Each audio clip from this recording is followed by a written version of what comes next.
እና የአብይ አህመድ የመጫወቻ ካርታ ላይ የተወሰኑ ነገሮች ለማንሳት እየሞከርን ያለ ነው። እሱ ላይ ነው።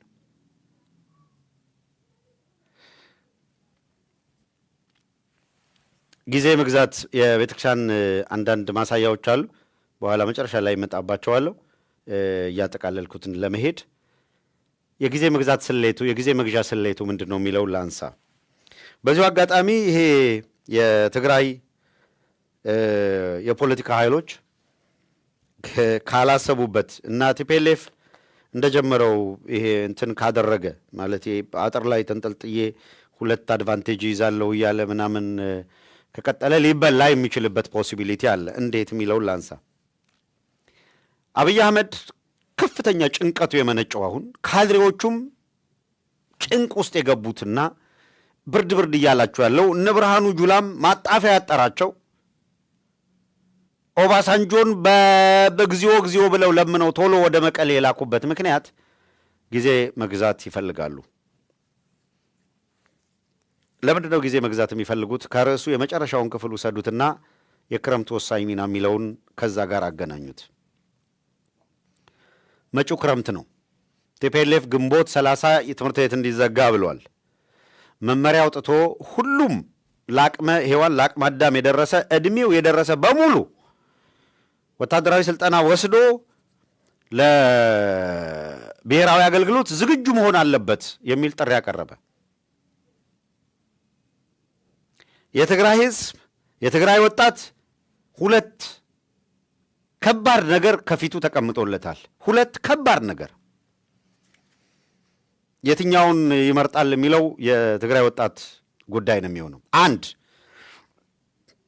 በቲፒኤልኤፍ በኩል የቀረበለት ጥሪ ባይፈልግም እንኳን አስገዳጅ ሆነ ሁኔታ ጤነኛ እስከሆነ እድሜው እስከደረሰ ድረስ በግድ ብሔራዊ ውትድርና መውሰድ አለበት ወይም ብሔራዊ አገልግሎት መሳተፍ አለበት፣ ሰልጥኖ መዘጋጀት አለበት የሚል ነው። ይሄ በነገራችን ላይ ምንም ምንድነው እንደ ኖርማል ህግ ከሚወሰድባቸው ሀገሮች መካከል አንዱ እስራኤል ነው። ሌላው ኤርትራ ነው። ኤርትራ አቅሙ ለብሔራዊ ለአቅመ አዳም ለአቅመ ሔዋን የደረሰ ማንኛውም አካል ወደ ሳዋ ወደሚባለው ማሰልጠኛ ሄዶ ሰልጥኖ የግዴታ ወታደር ሆኖ መቀጠል አለበት ማለት አይደለም። ሰልጥኖ 2 ዓመትም ይሁን 1 ዓመት ስልጠናውን ከጨረሰ በኋላ ወደ ኖርማል ህይወቱ ይመለሳል። ማንኛውም እስራኤላዊም እድሜው በእስራኤል በተገደበው የእድሜ ጊዜ ላይ 12 ይሁን 14 ይሁን 16 ይሁን ሲደርስ ኤግዛክት ዓመቱን አላውቅም፣ ግን እድሜው ሲደርስ ወደ ወታደራዊ ስልጠና የመውሰድ ብሔራዊ ስልጠና የመውሰድ ግዴታ አለበት። ይሰለጥናል። ከዛ ኑሮውን ነው የሚኖረው፣ ወደ ህይወቱ ይመለሳል።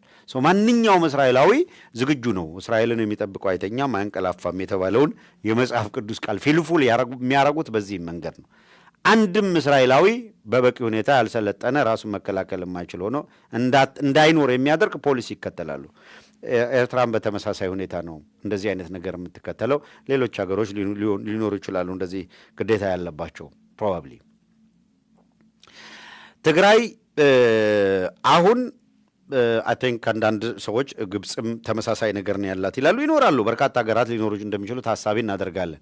ሜን ኢሹ እሱ ስላልነበረ በእሱ ላይ ዝግጅት አላረኩም። 5 ሚኒት 10 ሚኒት ትንሽ ወስዶ ሪሰርች ቢደረግ አሁን ዘመኑ የአይ ነው የጎግል ዘመን ነው፣ ማግኘት ይቻላል። የተለያዩ ሀገራት እነማን ግዴታ ይሰጣሉ የሚለውን ታገኙታላችሁ ኦፍ ኮርስ። እሺ ምንድነው የሆነው ነው? እንደዛ አደረጉ። ውትድርና መሄድ አለበት ብለዋል። ለእያንዳንዱ የትግራይ ወጣት ይሄ ግዴታ መጥቶበታል። እስራኤል እንዳለ ግዴታ፣ ኤርትራ እንዳለ ግዴታ፣ ትግራይ ላይም ይሄ ግዴታ ተጥሎብሃል። በቃ ተሰለጥናለህ፣ ተዘጋጃለህ፣ ኃይል ከመጣ ዲፌንደር ሆነ ትከላከላለህ የሚል ነው።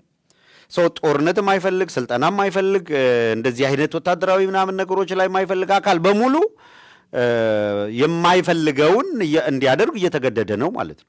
ይሄንን ግዴታ ለመፈጸም ደግሞ ሐኪሞች ጤነኛ ለሆነ ሰው እንደታመመ አድርገው ቢጽፉ የሆነ ነገር ቢያደርጉ ደግሞ እሱ ደግሞ ክልክል ነው፣ ግዴታ ነው፣ ያስቀጣል። የቅጣት መጠንም ምንም የተጣለበት እንቅስቃሴ ነው የሚደረገው። ይሄ ነው ሪያሊቲው። አንድ ከበድ ያለ ነገር የማይፈልገውን የሚያደርግ ከሆነ ከባድ ነገር ተጥሎበታል ማለት ነው። ሁለተኛው ከባድ ነገር ምንድን ነው? ሁለተኛው ከባድ ነገር የአብይ አህመድ አገዛዝ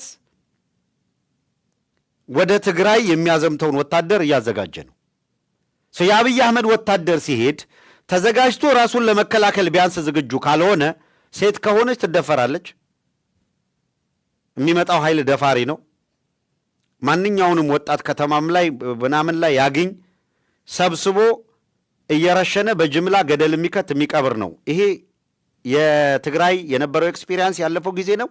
አሁን አማራው ላይ የሚያደርገውን ነው የምንነግራችሁ። ትግራይ ላይ ያሉ ቅርሶች ይወድማሉ፣ ያወድማቸዋል ቅርሶች። ትምህርት ቤት፣ ፍርድ ቤት፣ ጤና ጣቢያ፣ ገለመሌ ምናምን ካለፈው ልምድ መውሰድ ትችላላችሁ። አሁን አማራም ላይ እያደረገው ነው። የብርሃኑ ጁላ ወታደር ሲመጣ የሚጠብቀው ለትግራይ ህዝብ ነው። ሁለት ነገር እየጠበቀው ነው። አይ ክልሉ ላይ ከወጣው ህግ መሰልጠን፣ መዘጋጀት፣ ወታደራዊ እንቅስቃሴ በዛ ውስጥ ከምንገባ ይልቅ ዝም ብለን ጠብቀ ነው ብርሃኑ ጁላ መጥቶ ማነው አብይ አህመድ መጥቶ የፈለገውን ያድርገን ካለ ኢሳብቱ ደም የምርጫ ጉዳይ ነው። እኔ እየወሰንኩላቸው አይደለም። እኔ እያደረግኩ ያለሁት መረጃ መስጠት ነው፣ ምልከታ ማጋራት ነው። ፋክቱ ይሄ ነው። ከዚህ ውጭ ያለው ምርጫ ምንድን ነው ነው? ቀጥሎ ከዚህ ውጭ ሶስተኛ አማራጭ አለው ወይ? የትግራይ ወጣት ሶስተኛ አማራጭ ባገኘው መንገድ ከሀገሩ ቢወጣ አውሮፓም ስደተኛ እየተቀበለ አይደለም፣ አሜሪካ ስደተኛ እየተቀበለ አይደለም። አረብ ሀገር የምታዩት ነው። 1600 ትላንትና ከሳውዲ አረቢያ ምህረት ተደረገላቸው ተባለው 4ቱ በስቅላት ተቀጡ። የመን የምታዩት ነው። ሳውዲ አረቢያውን የምትሰሙት ነው። ሚድል ኢስት ጦርነት ላይ ነው። ሱዳን ጦርነት ላይ ናት። ሶማሌ ጦርነት ላይ ነው። የመን የምታዩት ነው። ሊቢያ የፈረሰ ሀገር ነው። ባንጋዚና ትሪፖሊ 2 ቦታ ሆኖ የሚጋደል ነው። የትም መሄጃ የሌለው ነው። ወዴት ነው የሚሄደው? አዲስ አበባ ሲመጣ እንደው ልጥፋ ልሰደድ ቢል እንኳን ማለት ነው ዓለም የተረጋጋ ሁኔታ ውስጥ አለመሆኑ፣ ፖሊሲዎች መቀየራቸው። አዲስ አበባ ልሂድ ካለ የትግራይ ተወላጅ ወደ አዲስ አበባ እሸሻለሁ ብሎ ከሄደ ምንድን ነው ዕጣ ፈንታው? ሰልጥኖ በአፋር በኩል ወዲያን ጥሩ የሚመራው ወታደር ሆኖ ይመጣል። የብርሃኑ ጁላ ወታደር ከኋላ ይሆናል። ትግራይ ወደ እናቶቹ እየተኮሰ አፋር ላይ ሰራዊት ይሆናል። ሌላ እድል ፈንታ የለውም። አዲስ አበባ ቁጭ ብለህ ስራ እንድትሰራ ምናምን እንድትል የሚፈቅድልህ የለም። እምቢ ካልክስ ትግራይ ላይ የተሰጠህን ኦፕሽን እምቢ ካልክ ትታሰራለህ፣ ገንዘብ ትቀጣለህ ነው አይደል? አብይ አህመድስ ምን እንደሚያደርግ ታቁት የለም። አሁን በእስር ቤት የሚማቀቁት ያሉበትን የሚያዩበትን ፍዳታ ያለ አይደል? የፈረንሳይ ጋዜጠኛ ዘግባለች ዘገባ ምናምን የማይፈልጉትን ዘግባለች ብለው ዛሬ ዲፖርት አድርገዋታል። ይኸውልህ ትችት የማያስተናግድ ሰውዬ ጦርነት ይማግድሃል እምቢ ስትለው የሚያደርግህን መጣቀው ነው። ደግሞ የተሻለ የምትሉ ከሆነ ልምድ የነበረውን ልምድም እንንገራችሁ። የምትረሱ ከሆነ ብዬ ነው። ከእስር ቤት አስወጥተው የትግራይ ተወላጆችን ቤኒሻንጉል ላይ ምንድነው ያደረጓቸው? በኔት በህይወት እያሉ ጋዝ አርከፍክፈው በሳት ሲያቃጥሏቸው ቪዲዮ አላያችሁም? ይሄ የመጀመሪያው ቀዳሚ ጦርነት ጊዜ ነው። ማን ነው ለመጀመሪያ ጊዜ ያንን ዜና አድርጎ ለህዝብ ያደረሰው? ኃላፊነት ወስደን እኔ ነበርኩኝ ደግሞ በወቅቱ። እንዴት የትግራይ ተወላጆች ከእስር ቤት ወጥተው እንደዚህ ሆነዋል ብለህ ዜና ትሰራለህ? አገር ምድሩ ቀለጠ። ፎቶ የሚዘቀዝቀው ዘቀዘቀ። ወያኔ የሚለው ወያኔ ያለ አሸርጦ የሚያለቅሰው አለቀሰ። ጉዳይ ነው። ያርጃን ነው ቆዳ ላመንኩበት እውነት ጉዳይ ነው። መጨረሻ ላይስ አብይ አህመድ ክደት ሲፈጽምበት ያን ጊዜ እኮ ይህንን ግፍ ሰርቶ ከነነፍሳቸው አቃጥሎ ተረጋገጠ፣ እንደዚህ ሆነ ምናምን ተባለ። ተረጋገጠና ሆይ ሆይ ሲባል ሸልሙን እኛ እኮ ነው ይህንን አላለም። በቃ የለንም። ዛሬም በአጋጣሚ ነው ያነሳሁት። በምንም ጉዳይ ላይ የሚመለከተንን ከሰራም በኋላ ሆይ ሆይታና ጭብጨባ ላይ አይደለም የምንገኘው። እየተቆጨን እየተቃጠልን እያለቀስን እያለግን ምናምን እያረግን ነው ቀን ከሌሊት ስንሰራ የነበረው። ራሳችንን እየጎዳን ከፍ አድርጉን፣ ይሄን አድርጉን፣ በዚህ ውጡ፣ በዚህ ግቡ አይደለም። እኛ ማድረግ የሚገባንን አድርገን ማለፍ ነው። ታሪክ የሚመዘግበውን ይመዝግብ። ያኔ እንደ ኃጢአት ይቆጠር ነበረ እንዲህ ብሎ መናገር በራሱ። ሰው ሂደህ የምትታሰርበት ቦታም መቀሌም፣ ሽሬም፣ አዲግራትም ታሰር። አብይ አህመድ ባዘጋጀልህ አዋሽ አርባም ቅሊንጦም ቃሊቲ መተህ ኮንሰንትሬሽን ካምፕ ግባ። ምናልባት ዕጣ ፈንታ ቤኒሻንጉል ላይ ከነነፍሳቸው ወጥተው እንደተቃጠሉት ሊሆን ይችላል። አውጥተው ከእስር ቤት እንደረሸኗቸው የጉጂ አባገዳዎች ሊሆን ይችላል። አታውቀውም ዕጣ ፈንታህን። ምርጫው የማን ነው ካልከኝ እዛው ያለው የትግራይ ወጣት ምርጫ ነው። የቀረበለት ዕጣ ፈንታ ግን ይሄ ነው። ከዛ ውጪ ዝም ብሎ ሴፍ ወደሆነ ሄቨን ወደ ሰማይ ሊያደርግ አይችልም። እነዚህ 3 ዕጣ ፈንታዎች በፊቱ ተደቅነዋል። እኛ የምንነግራችሁ ፖሲብል ሴናሪዮስ ነው አይደለም የሚባሉት። እነዚህ ሊሆኑ የሚችሉትና ምድር ላይ ያለው እውነታ ይህንን የሚመስል ነው። ክረምቱ ሳይመጣ አብይ አህመድ እንደምንም ተራውጦ እቺ ክረምት ሳትገባ ጦርነት እቺ ክረምት ማነው ቲፒኤልኤፍ በዚህ ክረምት ውስጥ ጦርነት እንዳይከፍት ማናቸውንም አጋጣሚ ሁሉ ተጠቅሞ መስከረም እንዲመጣ ይፈልጋል። መስከረም አበራ እስር ቤት ናት። አብይ አህመድ መስከረም ናፈቀችው። አሁን መስከረም ነው የናፈቀችው። ሐምሌና ነሐሴን መሻገር። የቴዲ አፍሮ የሐምሌ ጥሪ የነሐሴ ጥሪ አለ አንድ ዘፈን። ነብይ ሆኖ ይሆን ሐምሌና ነሐሴ እየታየው?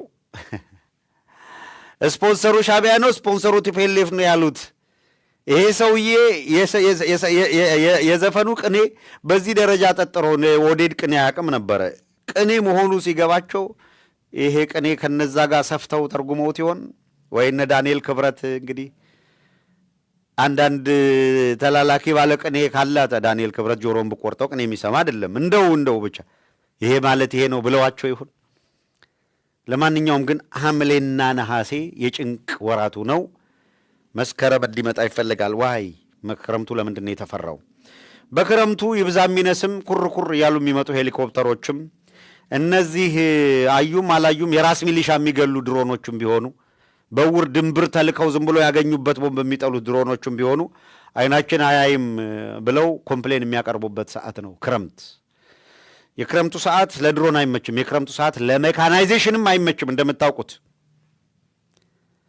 ክረምቱን ችግር ተቋቁሞ ሊዋጋ የሚችል ለእግረኛ ወታደር ነው ቤት የሚያደርገው። ይሄን ያውቁታል። ስለዚህ በክረምት ወደ ጦርነት የሚባል ከተገባ በ60 ግንባር ተበትኖ ወደ አዲስ አበባ የሚጓዘው ይበዛል። ስንት ግንባር ላይ አብይ አህመድ ሰራዊት ሊጥር? የትኛው ሰራዊቱስ? ያው ማህበራዊ ሚዲያ ላይ የገባችሁ ተምል የትኛው ሰራዊቱ? ጥይት በጆሮ ላይ ሲጮህ ገደል እየገባ የሚሞት ባገኘው ቦታ መሮጫ ነው፣ ገደል ነው፣ መሬት ነው የማይል ሯጭ፣ ምርኮኛ የሚመራው ምርኮኝነት ምሱ የሆነ ስብስብ የት ጋር ተዋግቶ ሊቆም ነው? ፋኖን መክቶ ማቆም ያልቻለ 3 ዓመት አማራ ክልል ላይ እንደምታዩት ፋኖ ሲያቅተው እየማረከ እያጨደ ሲጥለው ሲቪሊያን ላይ ድሮም በመጣል እርካታ የሚያገኝ ሕፃናትና አዛውንት እናቶች አሮጊቶች የሚደፍር መነኮሳት የሚደፍር እኮ የወንበዴ ስብስብ ነው። ይሄ ስብስብ ሊደርስ ነው። ቱ ቢ ኦነስት ሰው ያውቁታል። አሁን ብርድ ብሏቸው ጌታቸው ረዳ በቀደም በቤኒሻንጉል በኩል አጥቅተው ወደ አዲስ አበባ ሊመጡ ምናምን ጌቾ ወጥረት አገል። ምክንያቱም የጌታ ልክ ነው አንድ ሰው ብሎታል። የጌታቸው ረዳ ዕድሜ የአብይ አህመድ ዕድሜ ሆኗል። አሁን አብይ አህመድ 4 ኪሎ እስካለ ብቻ ነው ጌታቸው ረዳ በህይወት የሚቆየው። ይሄንን ያውቃል። ስለዚህ ጌታቸው ረዳ በህይወት ለመቆየት አብይ አህመድ 4 ኪሎ እንዲቆይ ማድረግ ምንድነው የዕጣ ፈንታው የተሳሰረበት። በቤኒሻንጉል ይመጣሉ ብሎ እየፈራ ነው። ኦፍኮርስ በጋምቤላም በቤኒሻንጉልም በአፋርም በሶማሌም እና ታዲያ ካውንስል ብሎ የመሰረቱት ለምንድን ነው? በሶማሌ ይመጣልሃል እየተዘጋጀልህ ኃይል ቁርጥህን ወቀ። በአፋር ይመጣልሃል አለ አፋሩ ጉጉሙ። በቤኒሻንጉል አለ 2 ኃይል እየተዘጋጀ ያለ ይመጣል። አማራ ልትገምተው በማትችለው ቁጥር ይመጣል። ያውቁታል። እዚህ ላይ የቲፒኤልኤፍ የሚመራው የትግራይ ኃይል ምናምን በ2 በ3 መስመር የሚምጣ የት ሊደርስ ነው? የትኛውን መክቶ ሊያስቆመው ነው?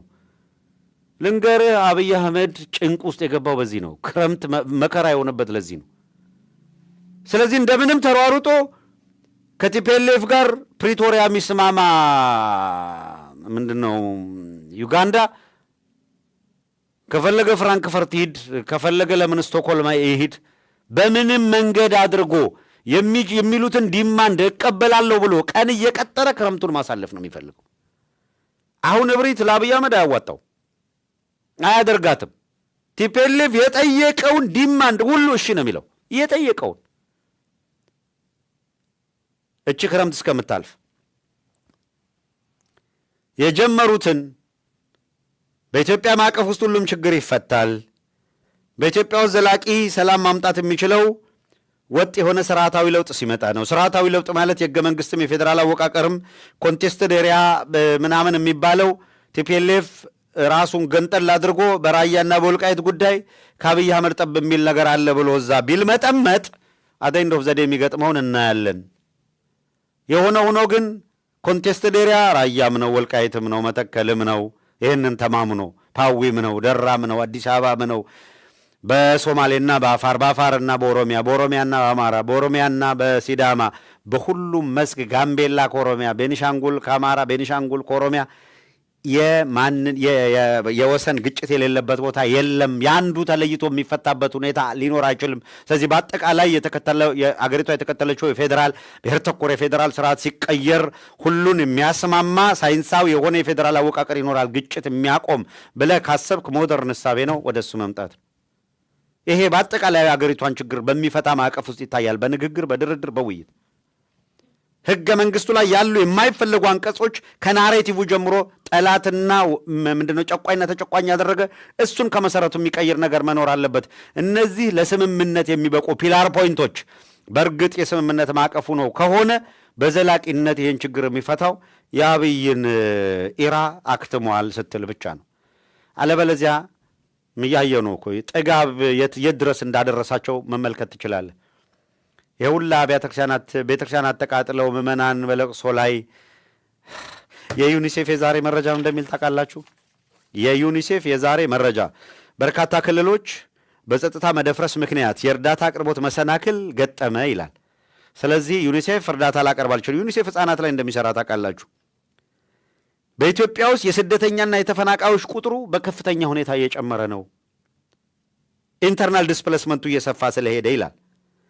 ከዚያ ደግሞ በአየር ንብረት ለውጡም ይላል በኢኮኖሚው በከፍተኛ ሁኔታ መላሸቅና ኑሮ በመወደዱ ምክንያት የተረጂዎች ቁጥር በከፍተኛ ሁኔታ እያሻቀበ መጥቷል። በዚህ ምክንያት አለ በሶማሌ ክልል፣ በአማራ ክልል፣ በኦሮሚያ ክልል በምግብ ዋስትና ችግር ሳቢያ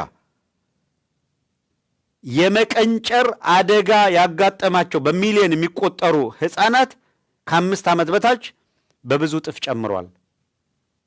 ቀንጭረዋል ማለት ከኖርማል የአእምሮ እድገት ውጪ ሆነዋል ማለት ነው። ላይፍ ታይም ችግር ነው የሚያጋጥማቸው በሚሊዮን የሚቆጠሩ የኢትዮጵያ ህፃናት።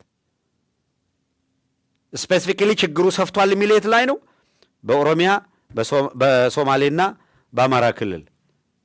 ካኒ ኢማጂን በትግራይ ዩኒሴፍ ፈንክሽን የሚያደርግ ቢሆንና አሁን ቢያመጣ ስንት ፐርሰንቱ ሊል እንደሚችል ከህፃናት መካከል አሁን ባለው ሁኔታ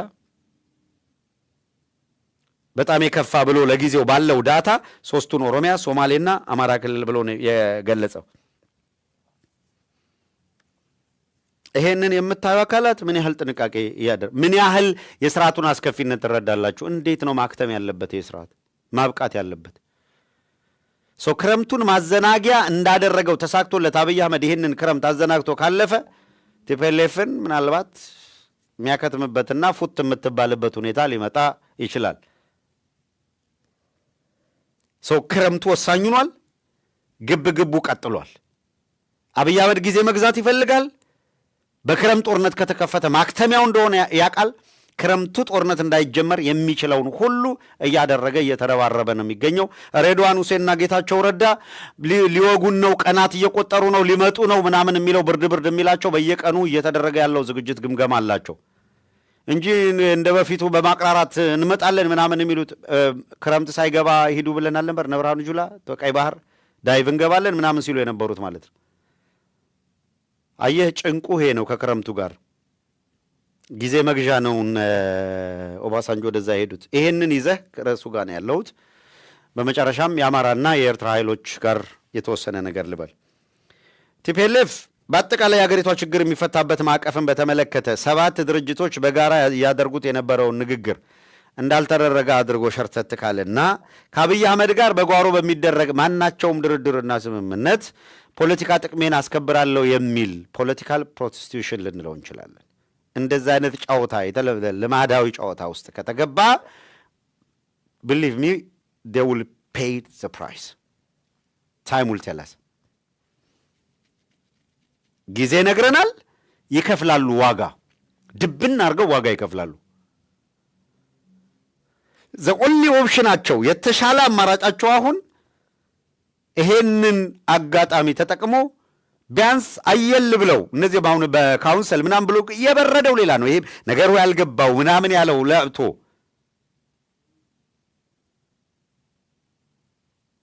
እንትና ማን ነው ግንቦት 7 የሚባል የነ ብርሃኑ ጁላ ምናምን እንኳን 200 ወታደር ይዘው ያስፈራሩ ነበር። ጌታዬ እንኳንስ ከሁሉም ቦታ ላይ እንደዚህ ያለ የተቀናጀ ፋኖ ብቻውን አሁን ያለው ወታደራዊ ቁመና ያለው ትጥቅ ያለው ብቃት ያገኘው የውጊያ ልምድ እየፈጠረ ያለው መዋቅር አስፈሪ ነው። ለዛ ነው እነ ጣይር የሚጎራጩት እኮ።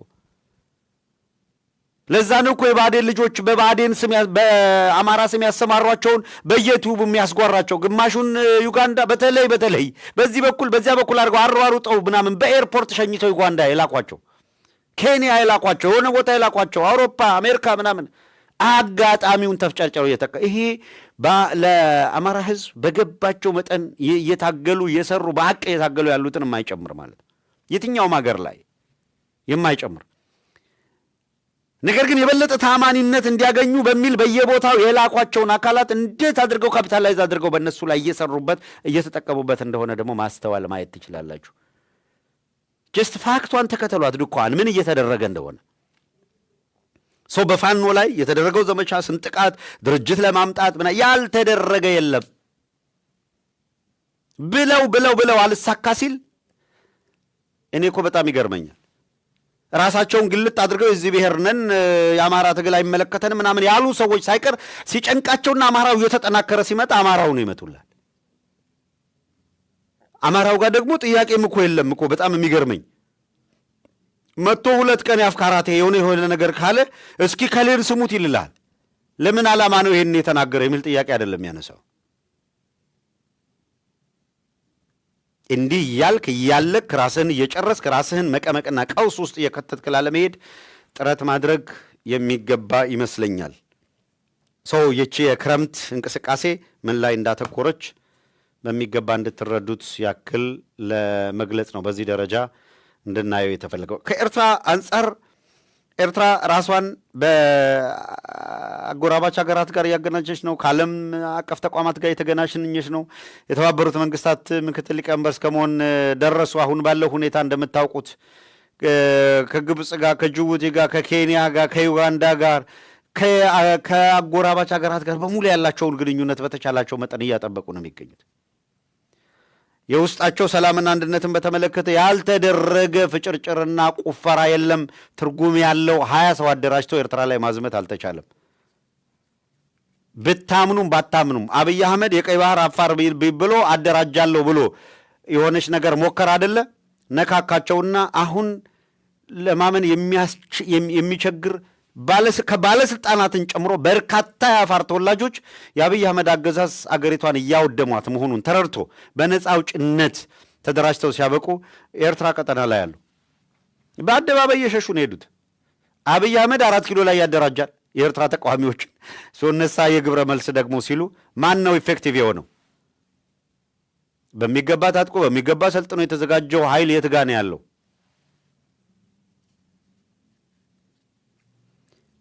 የሆነች ነገር ኮሽ ስትል በቁርስ ተጀምሮ ከሆነ ምሳ ሰዓት አወል አርባን ማኪያቶ እየጋበዙ ያነጋግሩታል። አሁን ባለው ሁኔታ ያውቁታል። ከአቅም ከዝግጅት ከምናምን አንጻር አሻድሊ ምናልባት አሶሳ ሄዶ ሊቀመጥ ይችል ይሆናል የተወሰነ ጊዜ። እሱ ነገሮች ምን እየሆኑ እንደሆነ ግልጽ ነው። ዩኒሴፍ ሕፃናት ተርበው ቀንጭረዋል በሚሊዮን የሚቆጠሩ ከነዚያ መካከል አማራና ሶማሌ ክልል እንዳውም ከዛ ኦሮሚያ ብሏል።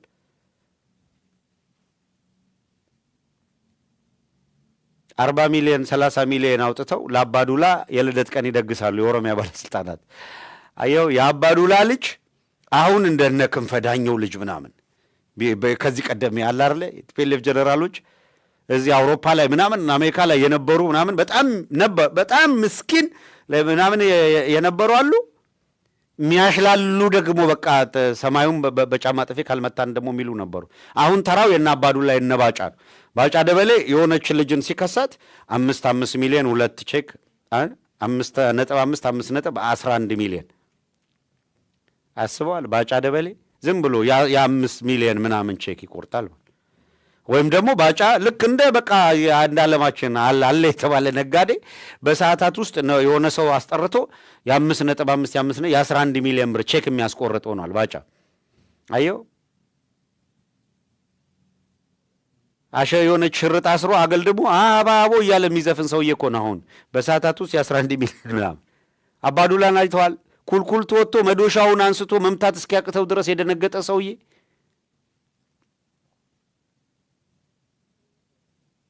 አሁን አባዱላ የሚኖርበትን ቅንጡ ቤት የአባዱላ ልጆች በገንዘብ እንዴት ጢባጥቤ እንደሚጫወቱ ምናምን ታያለ።